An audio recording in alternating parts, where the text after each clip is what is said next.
Hey there, beautiful souls. Welcome to Pure Mind Think, the channel where we dive deep into the heart of spiritual growth, self-discovery, and living a life aligned with truth and love. I'm so thrilled you're here today because we're about to embark on a powerful journey together. This video is all about spiritual growth, darkness and light, embracing shadow work and self-compassion. It's a topic that's close to my heart, and I know it's going to resonate with so many of you. You see, life is this incredible dance between light and darkness, and spiritual growth isn't just about chasing the light. It's about embracing the shadows, too. It's about finding compassion for yourself, trusting in the Creator, and stepping into the best version of you. So grab a cozy blanket, maybe a cup of tea, and let's dive in. Before we get started, if you're new here, please hit that subscribe button and ring the bell so you never miss a video. We're building a community of truth seekers and soul growers, and I'd love for you to be part of it. Let's grow together. Let me start with a story.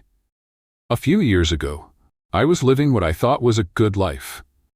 I had a job, a family, friends, but something felt off. I'd wake up some mornings with this heaviness in my chest, like a shadow I couldn't shake. I'd pray, I'd meditate, I'd journal, but that darkness kept creeping in. It wasn't until I started doing shadow work, really looking at the parts of myself I'd buried, that I began to understand. That darkness wasn't my enemy. It was my teacher. You see, spiritual growth is like standing on a beach at dawn. The sun is rising, painting the sky with golden light, but there are still shadows stretching across the sand. Those shadows don't mean the light isn't there. They're proof of it. In the same way, our inner darkness, our fears, our doubts, our mistakes, doesn't mean we're failing at spirituality. It means we're human, and it's in that dance between darkness and light that we grow. I think about the solstice, something I learned from a dear friend who lives on the other side of the world. In the northern hemisphere, we might be celebrating the shortest day and longest night, while in the southern hemisphere, it's the opposite. Longest day, shortest night. Isn't that wild? Depending on where you stand, the same moment can feel like darkness or light. And that's true for our inner world too. Our perspective shapes how we see our struggles, our triumphs, and our journey. When I first started my spiritual path, I thought it was all about reaching for the light, connecting with angels, tapping into divine wisdom, feeling that rush of grace. And don't get me wrong, those moments are beautiful. Standing in that immense light, feeling the presence of the Creator, it's humbling. It's like being wrapped in a warm embrace from the universe. But here's the thing. That light doesn't just lift you up. It shines on everything, including the parts of you that you've tucked away in the shadows. For me, those shadow moments came up fast when I studied energy healing. I'd be in these high vibration spaces, connecting with spirit, and suddenly I'd see where I was falling short. Maybe I'd snapped at someone I love, or I was holding on to resentment, or I was scared to take a leap toward my dreams. That light didn't judge me. It just showed me the truth. And let me tell you, it was humbling. So what is shadow work? At its core, it's about facing those hidden parts of yourself. The fears, the shame, the patterns that keep you stuck. It's not about beating yourself up or dwelling in negativity. It's about saying, hey, I see you. I'm not afraid of you. Let's work through this together. And the most important part, doing it with self-compassion. Because without compassion, Shadow work can feel like a punishment, but with it, it's a path to freedom. Let me take you back to a moment that changed me. I was in the middle of a meditation, feeling so connected to the Creator, when this memory hit me like a wave.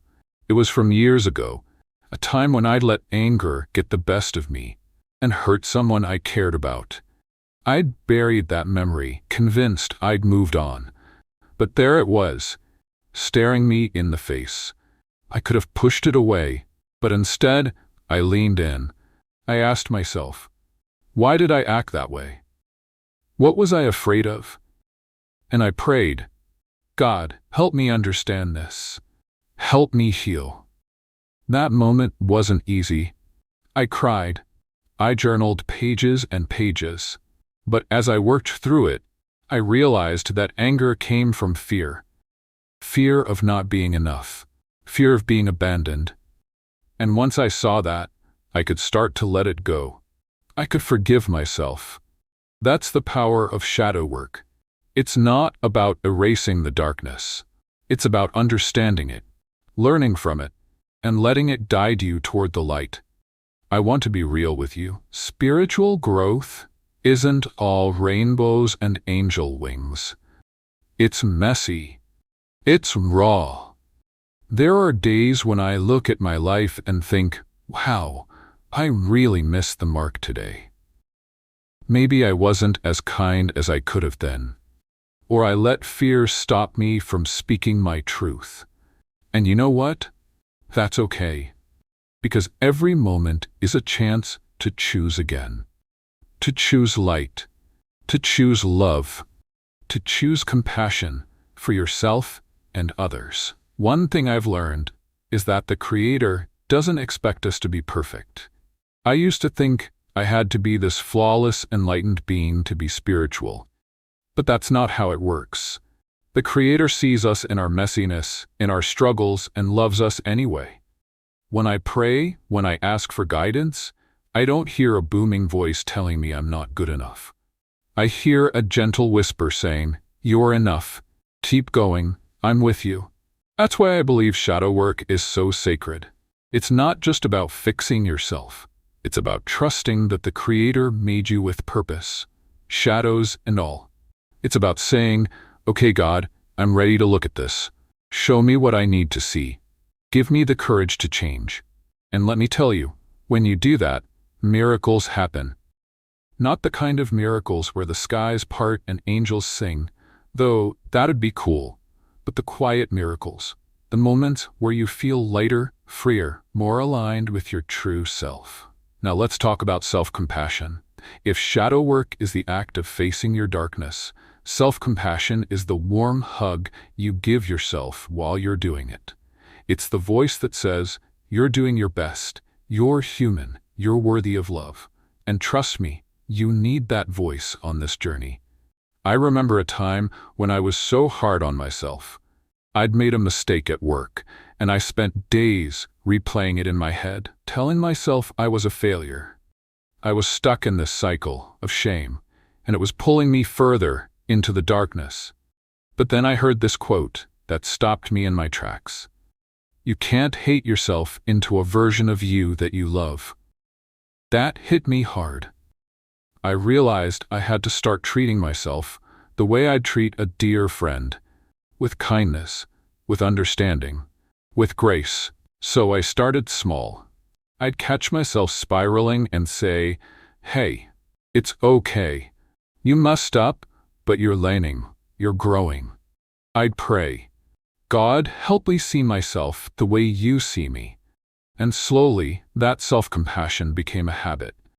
It didn't erase my mistakes, but it gave me the strength to learn from them and move forward. Here's a practical tip for you. Try the mirror exercise. Every morning, look in the mirror and say 3 kind things to yourself.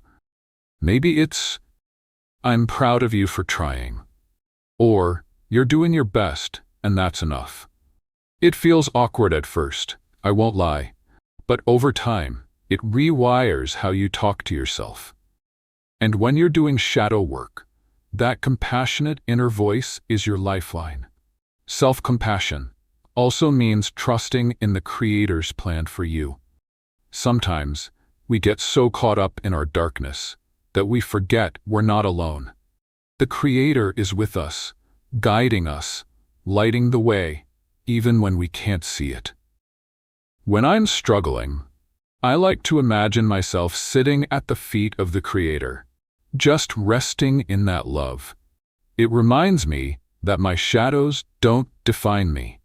My willingness to grow does. Okay, let's get practical. How do you actually do shadow work? How do you face your darkness without getting overwhelmed?